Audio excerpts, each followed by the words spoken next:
So welcome everyone to episode 12 of Musical Reflections of a Slightly Conscious Being. I'm Sandra, a music artist that is on a journey towards consciousness. And today I'm going to share a song to share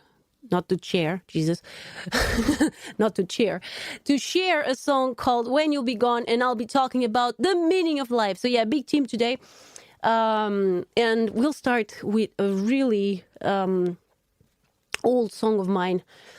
And I know I've said this before. I said, oh, this is the oldest song that I presented in a live. But yeah, I'm exploring really old songs. And again, I went through my notebook, my old notebook, which is totally falling apart. I have to put it to make something to fix this. But yeah, it's totally falling apart. So my old notebook, and here's the song, When You'll Be Gone, with my best handwriting, which is very surprising for me. I usually am very, very bad at making. I really love my handwriting, but when I write properly and I make an effort, but most times I'm just writing for myself, and it ends up being chaotic. But fun fact: the other day when I was going to the flight to France, and I was on the airplane, and I took my agenda, my yearly agenda, this one, and I was going through all the year, and I saw all pages because I wanted to review my year. It's something that I don't know if you keep an agenda. I love physical agendas, so you can review your year, especially coming towards the end of the year, and see everything that you accomplished this year. And I was going through the agenda, and then I wrote something to reflect about my year. And as I was writing something, and I was writing in a very chaotic handwriting because it was just for me. And as I was writing something, the guy that was just in the seat next to me, he was French, and he started writing as well. I think he got inspired. He had a notebook and he started writing as well. And his handwriting was surprisingly very similar to mine. And I do feel I have a very specific handwriting, and I thought that was really cool. But it looked like my chaotic handwriting. It was even more chaotic than mine, which I thought it was cute. So really cool coincidence, isn't it? So let's see if I can show it on the screen. So, can it? No. Okay, like this. Okay, so you can see a bit like this. There you go. I have to incline it so the light doesn't reflect. So let's do this. Let me grab my guitar.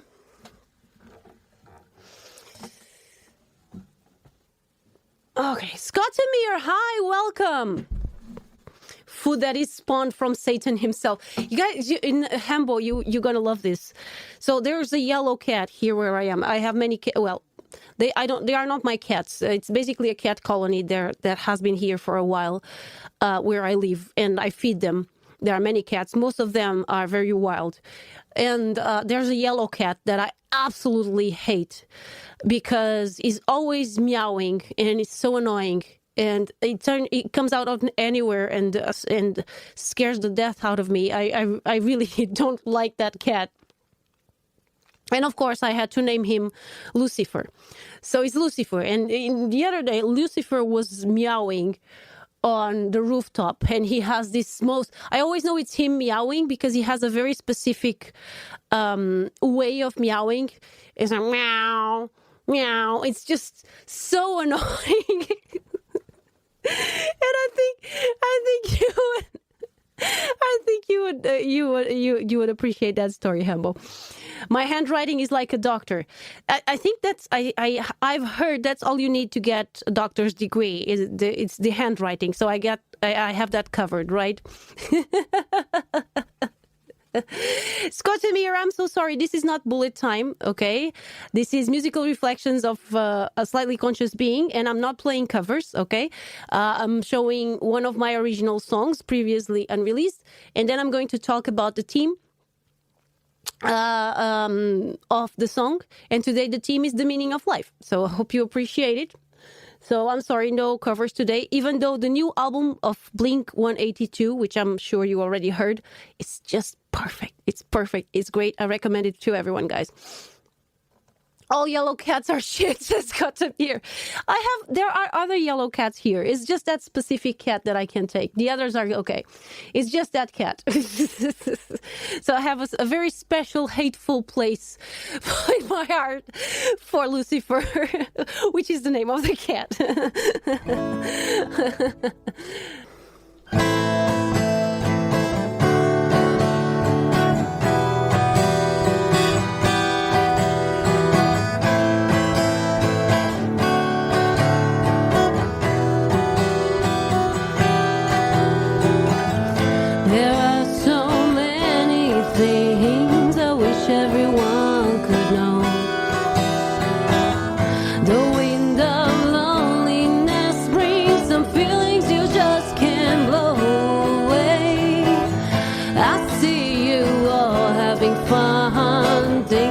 Your life has just begun, but you better don't think twice, 'cause I did, and now I'm paying the price.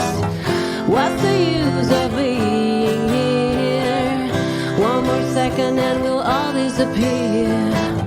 What's the meaning of love? Well, there's nothing hidden in the skies above, so keep dreaming on.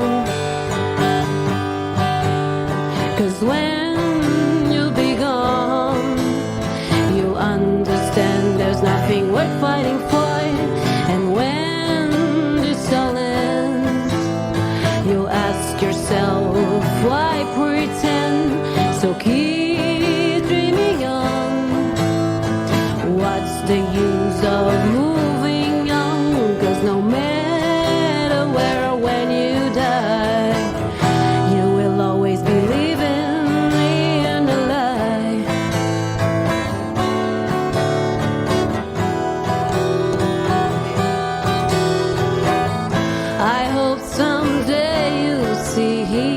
Nothing wrong with me.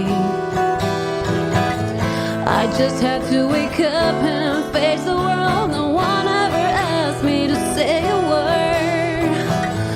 Now I see there's so much I still don't know. So many things I had to let go.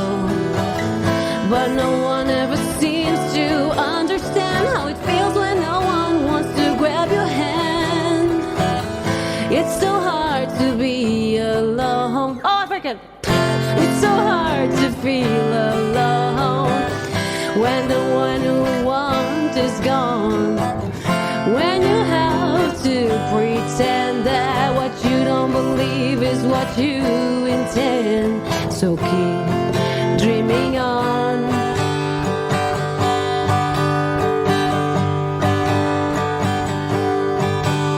'Cause when you'll be gone, you'll understand there's nothing worth fighting for.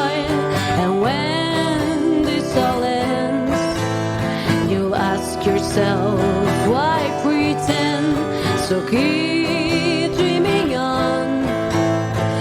What's the use of moving on? 'Cause no matter where or when you die, you will always be living in a lie.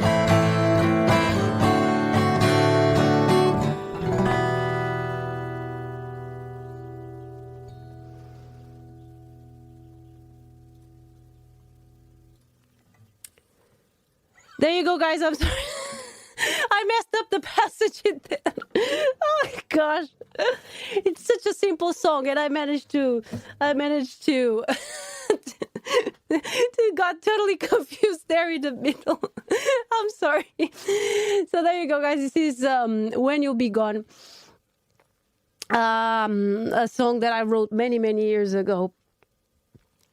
When I was going, and we'll talk more about this, I was going through a nihilist phase, and it's a philosophy doctrine, and I'll be more into that Because of course, I mean, if today we'll be talking about the meaning of life, of course I'll have to talk about some philosophy doctrines and religion, the role of religion and philosophy in all of this, right? Because and psychology as well.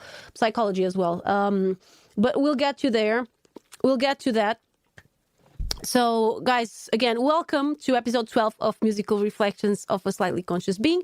I'm Sandra Lourenço, a music artist that is on a journey towards consciousness, and I just shared this song, When You'll Be Gone, and today I'll be talking about the meaning of life. Okay, so let me put this in a place that I can see you guys.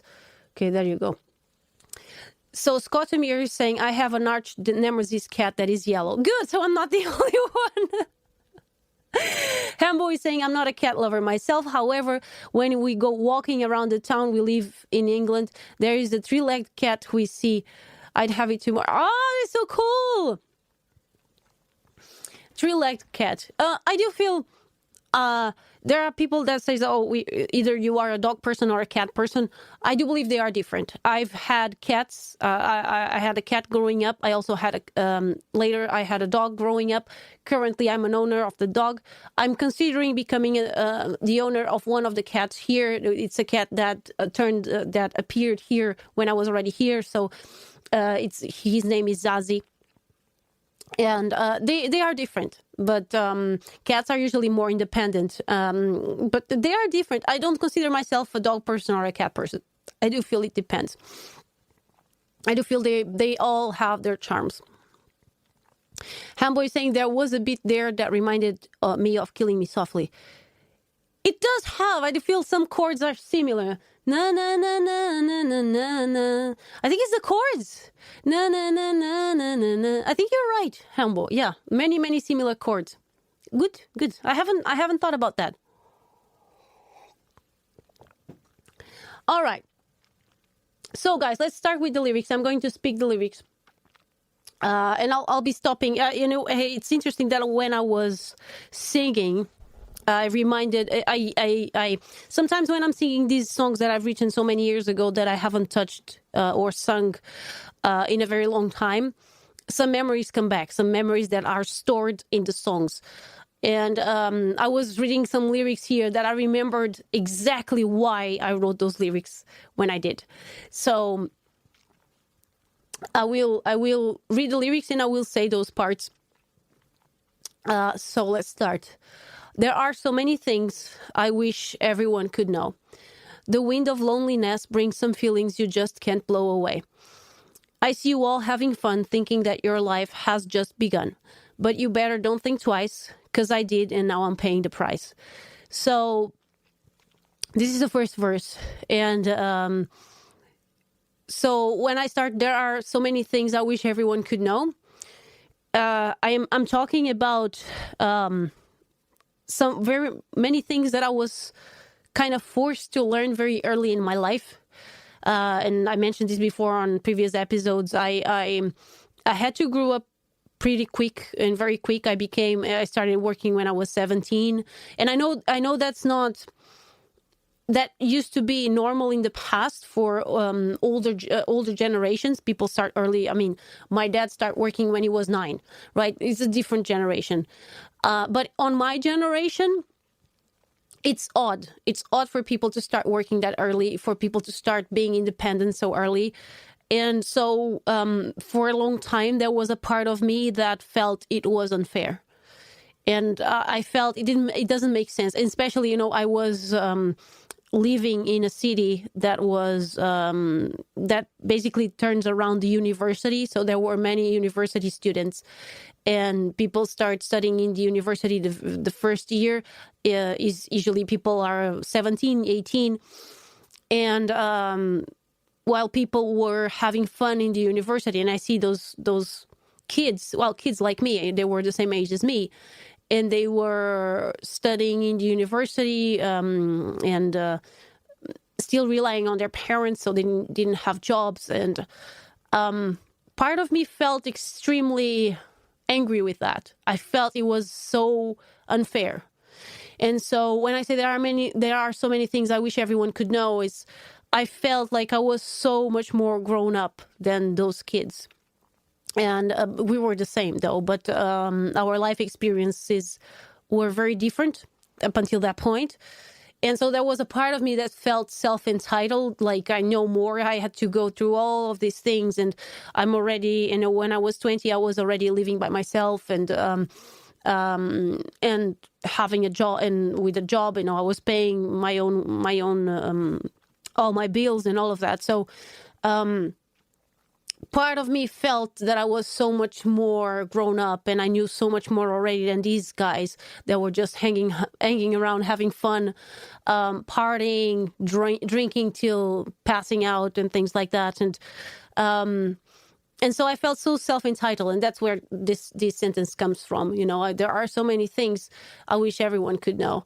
And then the wind of loneliness brings some feelings you just can't blow away. And in here, these feelings, I was exactly talking about how unfair I thought it all was,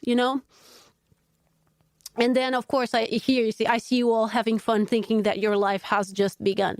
And of course, on this sentence, I was thinking about those people, going to the university and just having fun, enjoying their lives.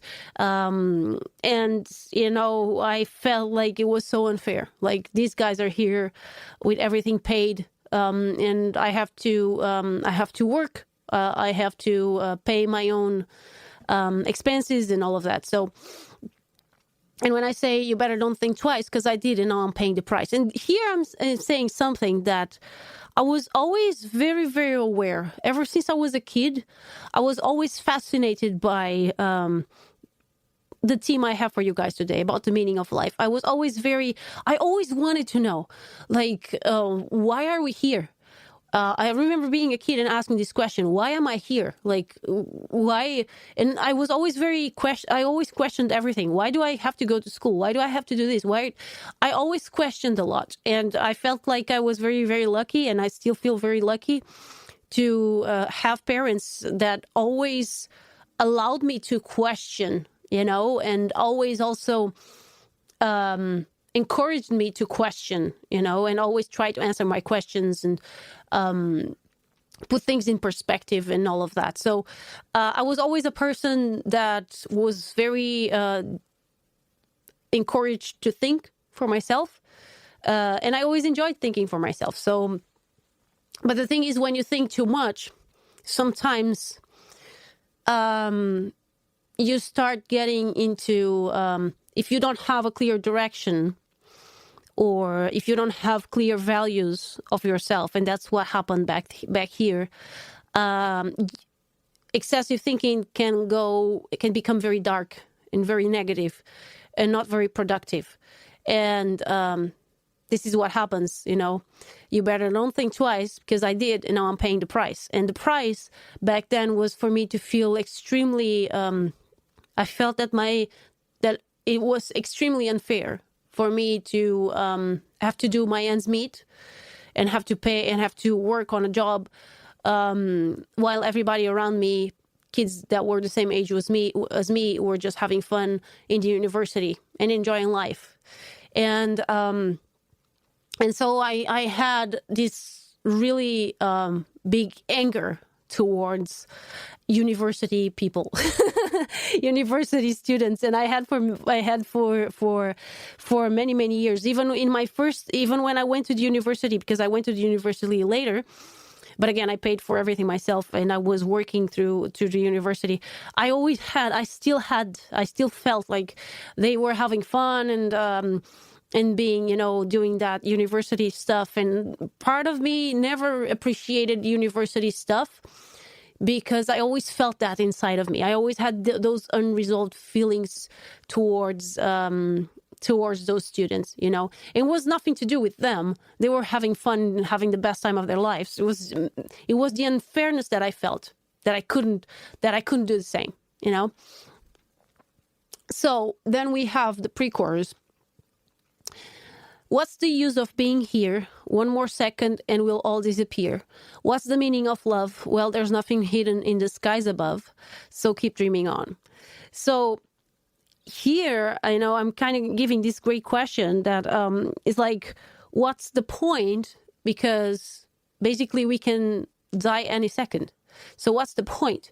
What's the point of, and here I was talking about what's the point of keep fighting, of what's the point of keep working towards something that you may never achieve, because, any second you can lose, or, your life can end. And this is a reality for all of us, isn't it?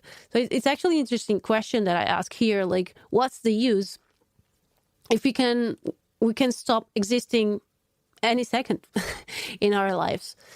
And then I say, what's the meaning of love? Well, there's nothing hidden in the skies above. So here I'm talking about not a specific kind of love. I talk about all kinds of love towards people, what's the meaning of liking a person or not liking another person. So, and I had, and we'll talk more about nihilism. Nihilism is basically a philosophy doctrine that says that nothing has meaning whatsoever. So, I'm following a very nihilist approach, and I'll explore more about this after I speak about the lyrics. So basically, I'm saying there's nothing hidden in the skies above. There's no meaning. There's no destiny, or whatever you want to call it. So keep dreaming on. And here, keep dreaming on again, I'm going to people that I felt lived. And now I know how to express it. It's people that live in a very unconscious matter. So keep dreaming on. Basically, they are dreaming with something that they will never achieve. And then the chorus I say, because when you'll be gone, you'll understand there's nothing worth fighting for. And here I'm talking about the moment of death. When you come close to the moment of death. And again, I say, you'll understand there's nothing worth fighting for. Again, a very nihilist approach. And when this all ends, you'll ask yourself, why pretend? So here's another really interesting point.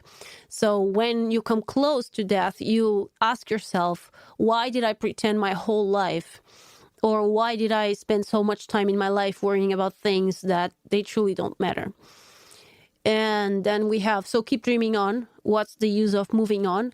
Because no matter where or when you die, you will always be living in a lie.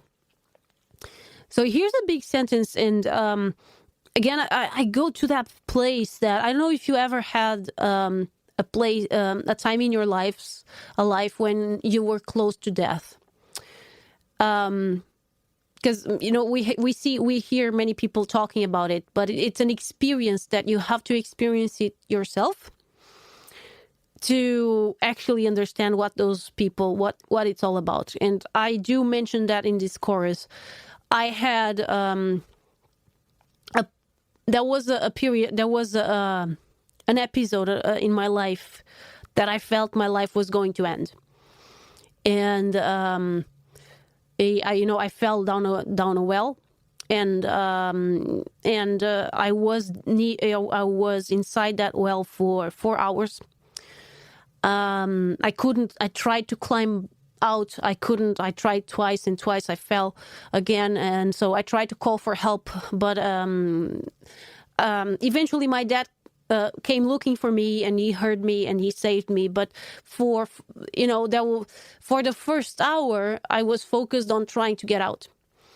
But then after 2 hours, because I was calling for help, no one could hear. And so there was a time that I started thinking, well, maybe this is it. Maybe no one will find me.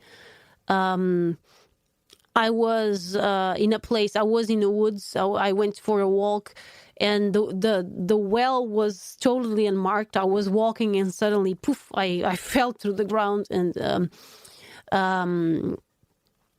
so I knew my voice was being hold in the well, because the well had like this oval shape. It was really weird. Anyway, I started thinking at one point that maybe that was it. Maybe there was no way out of there. And when people say that all the life flashes, my experience was actually looking back. Well, I was 12. I didn't have a lot to look back. But my experience was, I remembered all the times in my life when I was very, very sorry for something I said or something I did towards someone. And it's interesting that the person that more came to mind when I was down that well was my mom. And I've mentioned on other episodes that I had a really rough, I had pretty much a non-existent relationship with my mom growing up. She tried to commit suicide when I was 8. And she survived, luckily, but I could never feel something towards her again. So basically, I felt that as an abandonment. And when I was on that well, I could never, because I only realized all of this, that I closed myself emotionally to my mom on therapy, when I did therapy. And I did therapy 3 years ago, 4 years ago. That's when I started working on these issues. But when I was 12 and I was having that near-death experience, it brings a clarity that I remember everything that I thought on that well, because the clarity that I had, and I remember feeling so sad that I felt like I'm dying here. And I was so bad towards my mom. And I wish I could apologize to her. And I wish I could, I had that clarity when I was near death. And unfortunately, many people only get that clarity in their lives when they are in a similar situation. You don't have to. You can get that clarity through therapy, or it's not that easy, because the thing is, with death and with the end comes a clarity that is really, really hard to get in real life. I'm so sorry, guys. Okay. But you can get there. And the thing is, I got that clarity, but as soon as I got out of that well, that clarity was gone. And I remember thinking that, oh my gosh, if I ever make it out of here, I want to apologize to my mom, to everything I said. I ended up never apologizing on that time in my life. So, but you do gain a perspective of life that is very, very hard to achieve when our egos are operating. Because what happens near death or in a crisis is we have an ego death. This happens, and when the ego crashes, your true voice comes from within, and it's a clarity that it's really hard to explain. You have to feel it. It's something you have to feel it. But anyway, that's what I'm referring to. This is that it's easy to see when you are on those periods of your life that, gosh, many things that we spend so many minutes, hours, days stressing about, they are really not important. Not important. It's just our egos and our minds playing tricks on us. Hambo is saying, all's well that ends well. That's a good one. Yeah, it all went well. It was for me. I see it now, and I tell this story. I mean, of course, back then it was terrible. It was a terrible experience, but it was also a very transformative experience. And not everyone can say that they had a near-death experience. That was mine, and of course, I wish no one could be on that experience, because it is terrible when you are on it. But the clarity that you get afterwards, of course, if everything ends well, and as it did for me, it all ended well. I just had a few scratches. I think it was just the psychological part that was very intense, but it was a transformative experience. So that's what I mentioned in the chorus. And then we have the second verse. I hope someday you'll see there's nothing wrong with me. I just had to wake up and face the world. No one ever asked me to say a word. Now I see there's so much I still don't know, so many things I had to let go, but no one could ever understand how it feels when no one wants to grab your hand. So again, on this verse,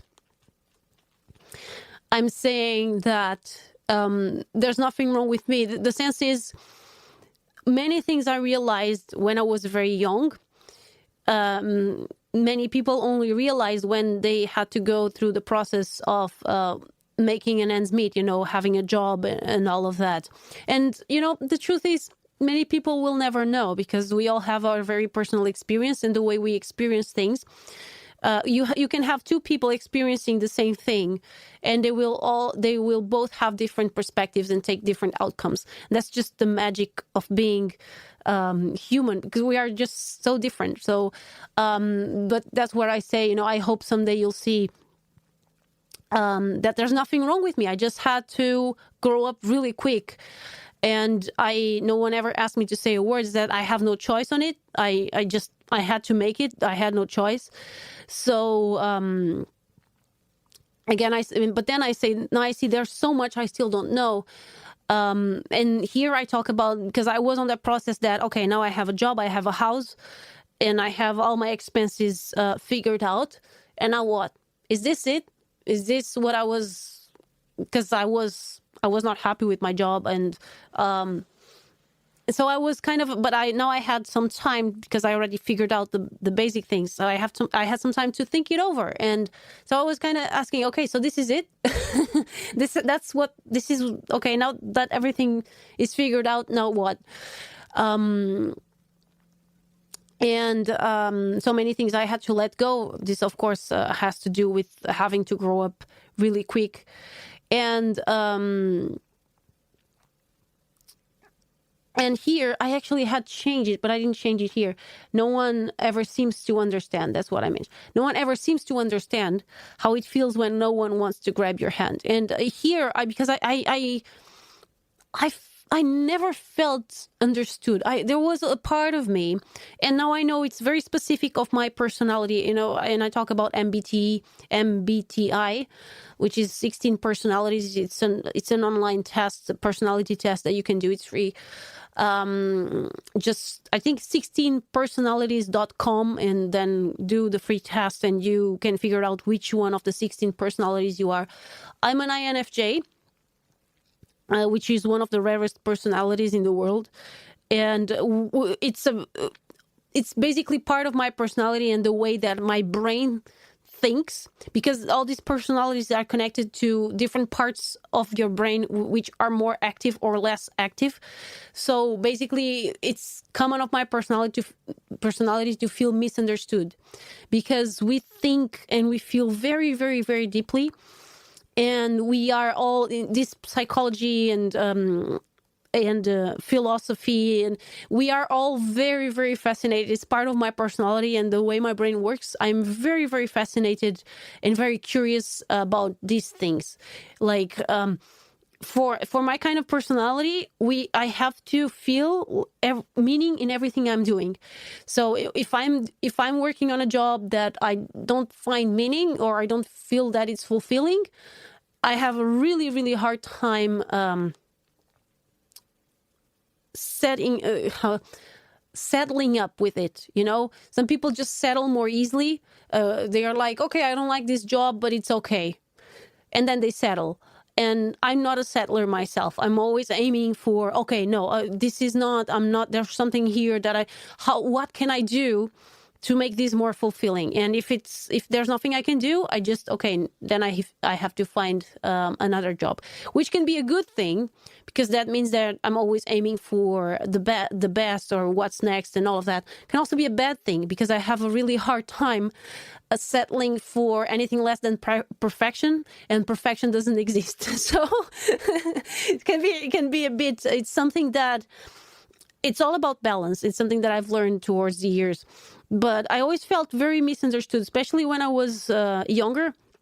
And especially because, well, people from my generation were just studying and living, still be under the wing of their parents. And I was on a band back then, and there was me and 3 other guys, and they were all students in the university and all living with their parents still. I was the only one working and with my own house, and paying for my expenses. So there was always that part that felt misunderstood.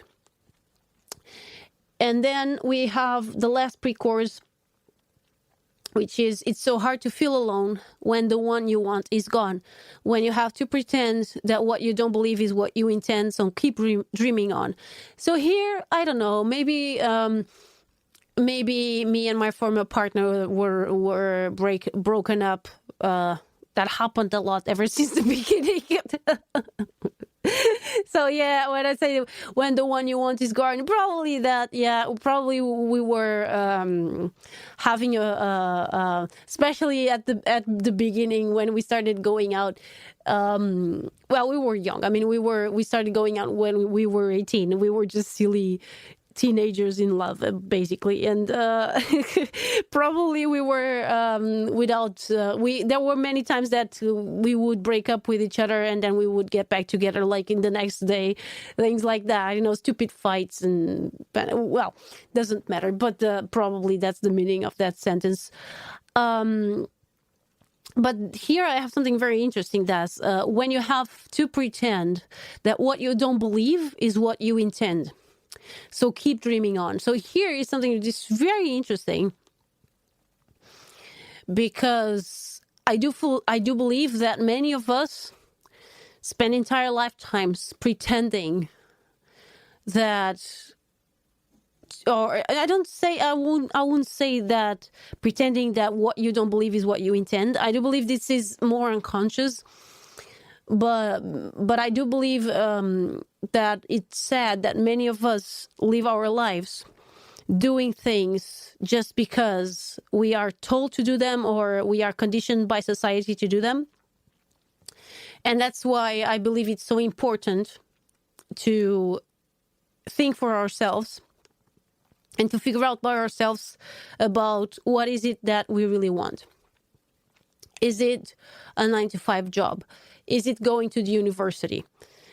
Because that happened to me. I went to the university because, I was conditioned to do it. And since I had I had a clear direction, but since I didn't believe in myself that I could make a living from what I love most, which is music, I ended up taking advice that was given to me by other people or friends. They had, with the most amazing intentions in the world, the best intentions, they were trying to help me.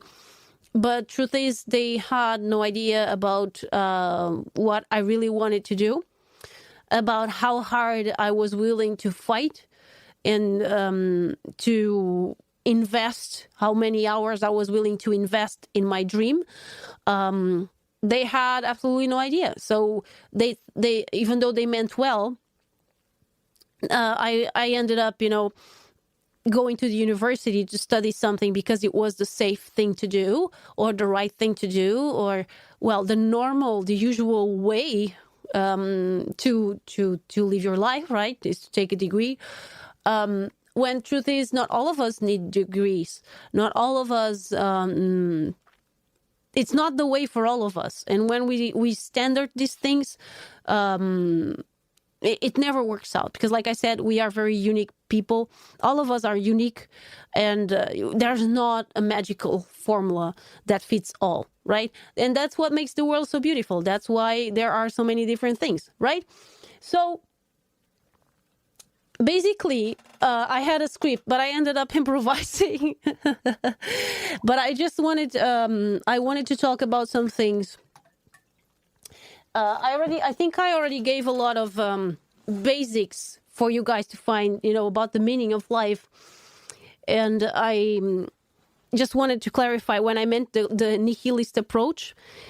Basically, the nihilists believe that there's no meaning in life, that everything ends when we die. And I always felt that it's actually really interesting to see, and I've seen this in the past, that some nihilists, because nihilism is very common right now. It's usually the approach of agnostics or atheists, so basically people that don't believe in anything. They believe that we're born and we live and we die, and that's it. And how we live our life makes absolutely no difference. And I do feel that's what happens when people are disappointed by religion. They end up shutting down all beliefs. That was what happened to me.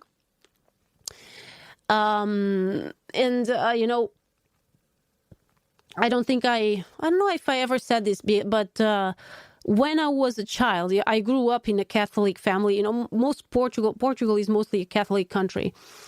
And my parents, even though they are Catholic, they don't follow the religion as imposed by the church. Basically, actually, they don't go to the church. My dad doesn't like the church at all. He has very, very strong beliefs about the church, which is understandable, you know, taking in consideration everything that goes on in the church institutions. I'm sure you guys understand.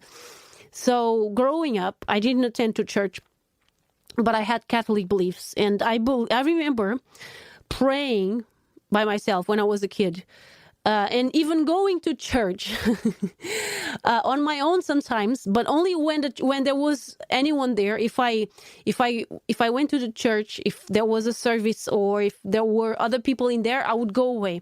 But if I went into a church and there was nothing, so I had this special church in the village I live in. There were two churches. There was a main one and there was a smaller one.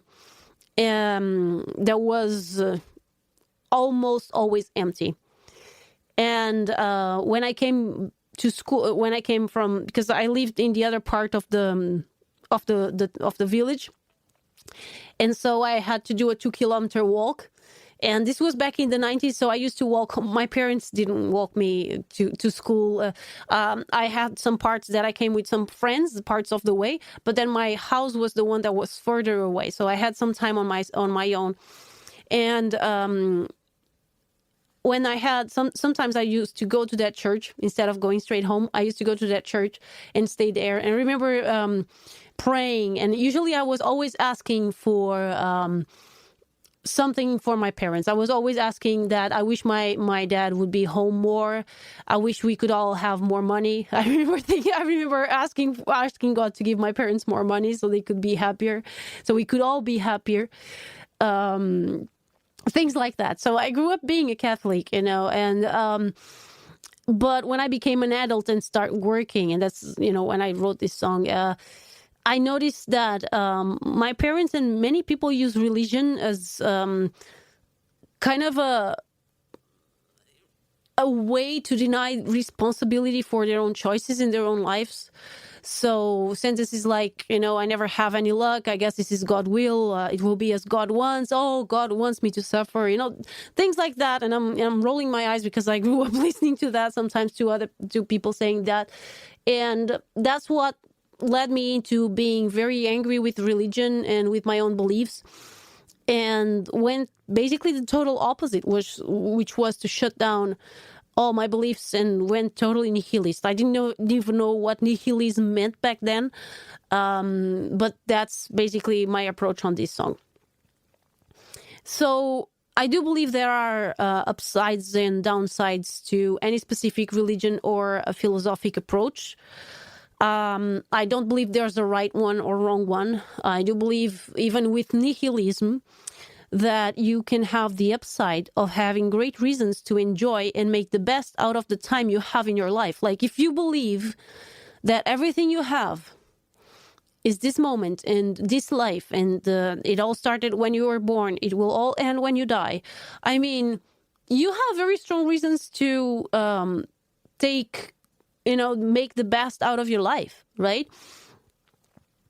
But it also has the downside of not having anything to live for, since there's no meaning, there's nothing else, right? So what's the point? And that's basically my approach on the song, right? So this can also lead to frustration and depression, and that's exactly what that what nihilism did to me. Okay, that was my personal experience. I'm not saying it's all like that. I'm saying that was my personal experience. So also, when I shut down all my beliefs, I also shut down my dreams of becoming a singer. And I don't see this as a coincidence. I do believe that every time we shut down parts of us, we lose parts of our souls, and some people say, I don't know if you guys are fans of Harry Potter, but there are the Horcruxes, like, and Voldemort split his soul into 7 pieces, and he had to murder a person to split the soul. I do feel every time we shut down parts of ourselves that we or that we experience something traumatic, I do believe it's pretty much the same thing. You shut a part of yourself and you end up splitting your soul. And you end up always feeling this emptiness inside you. And I do feel that's what I was mentioning in this song. I was shutting down a huge part of me. And then, of course, I felt terrible. And that's what led to depression, because I ended up only playing it safe.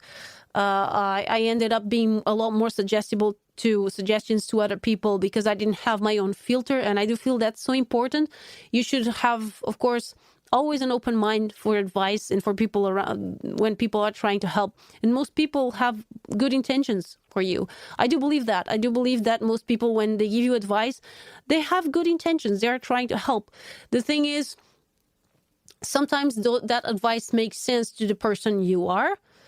And sometimes it doesn't. Sometimes it only makes sense to the person that you are showing to the person that he's giving you advice. Hope that makes sense. So back then, when people told me that I should go get a degree, I wasn't being successful at music. I was playing at a band. I was on a band that we didn't have live shows. We didn't have a plan. We didn't do anything. So people were more than right to recommend me to have a plan B. So, but that's the thing. That wasn't the answer for me. That I knew very, very soon that wasn't the answer to me, and that I really wanted to do music. And so I had to focus on my efforts on not having plan Bs, but also knowing how could I make plan A app happen. But of course, I only got there many, many years later. So that's what happens when we shut off parts of ourselves or our intuition, because I do feel that's what happened. I shut down my intuition, my dreams, and we end up being a lot more suggestible to what other people or society impose to us.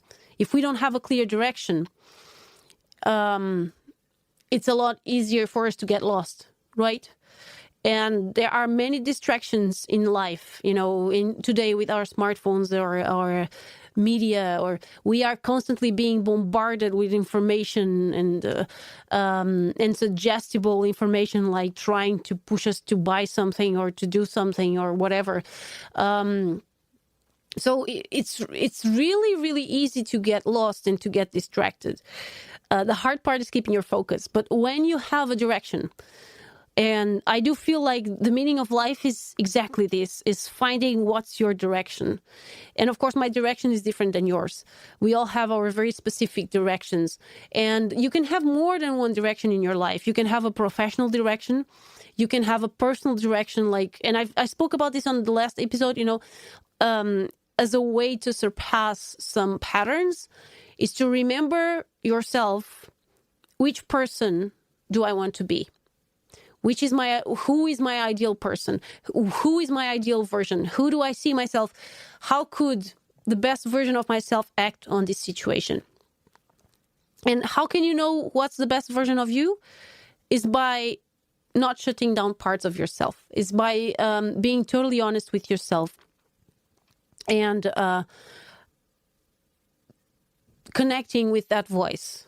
And to connect that voice, you have to first take down, all those traumas and all of that. But I do feel like religion can help you. Philosophy doctrines can help you.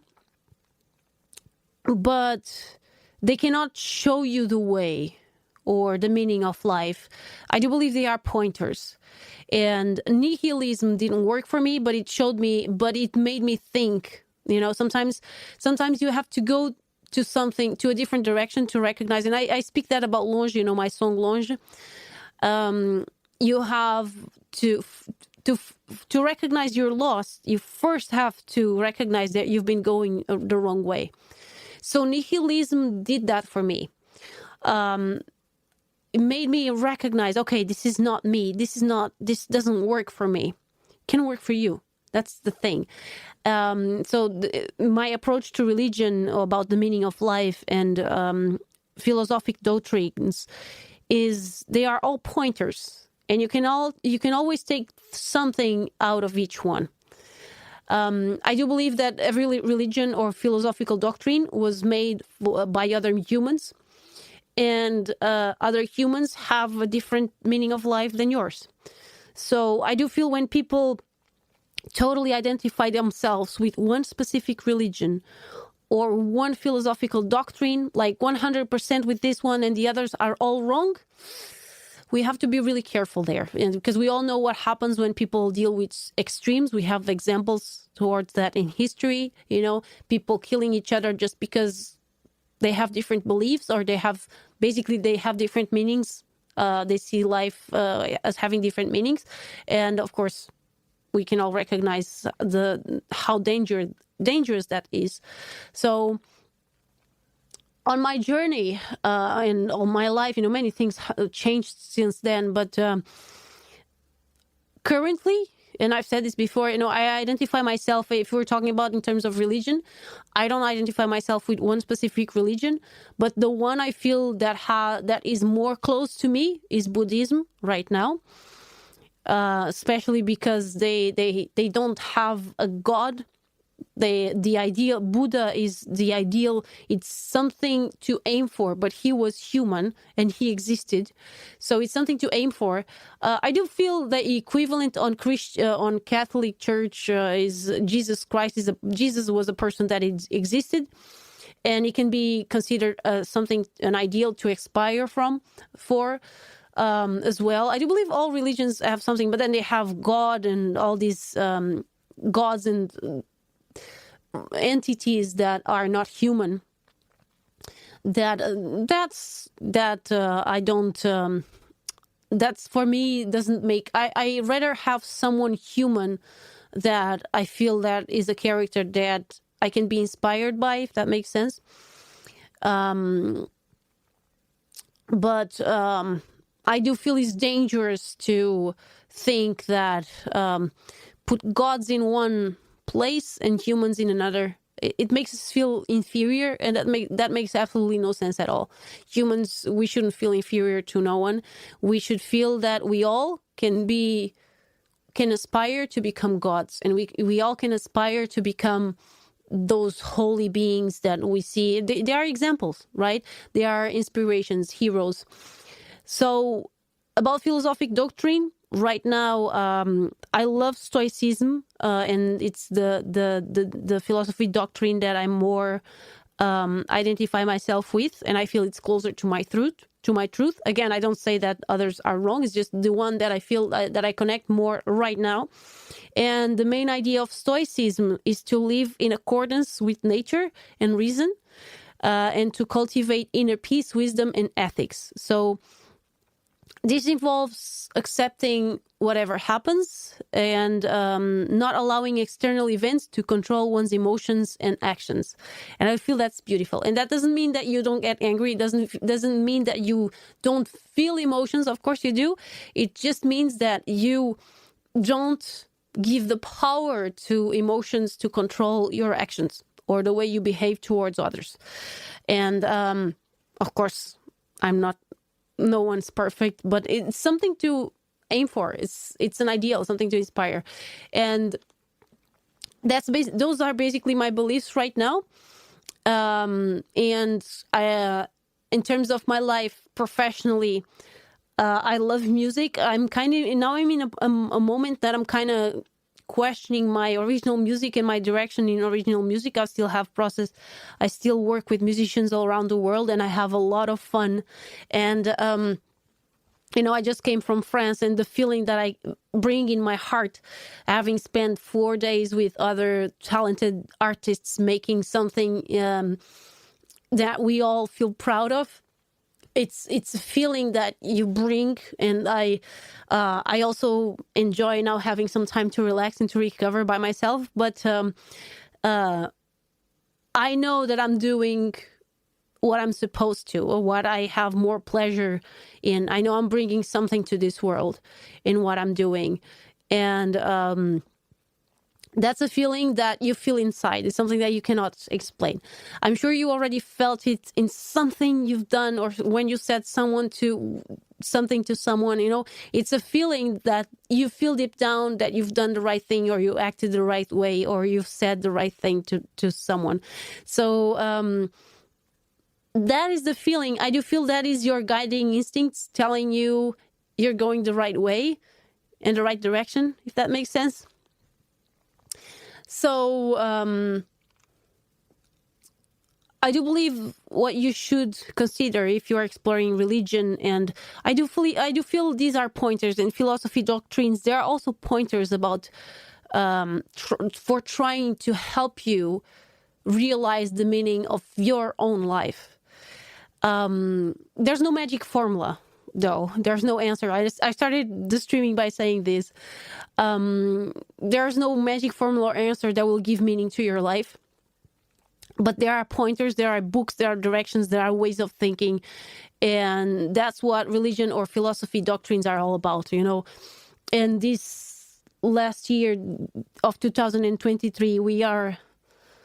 Oh my gosh, it's December 22nd. Like, we are so close to the end of the year, right? And this year in my life was all about new directions and starting over. And it all started by recognizing that there was something in my life that didn't make sense anymore to me. And to redirect my life, again, recognizing that, okay, I'm going the wrong way, or this is not what I want for me in this area of my life. Talking about, of course, my previous relationship. So I had to, I have to change a lot because, of course, I was with a person for 16 years. We had things in common. We had a house together. So there was many things that needed to change in my life for me to accommodate my decision and this new direction. But it also opened space in myself to recognizing, okay, so that was not what I wanted. So now what? Now what? So I do believe that sometimes when these points come in your life, and it all comes in your life, like points that when they make you, something happens that makes you question the meaning of your life and the direction in your life. Take advantage of it, explore, read books. And I had many amazing readings that I did this year that were recommended to some friends, by some friends. And all books that I read taught me something and defy something, some belief, or made me see things on a different perspective or a different way.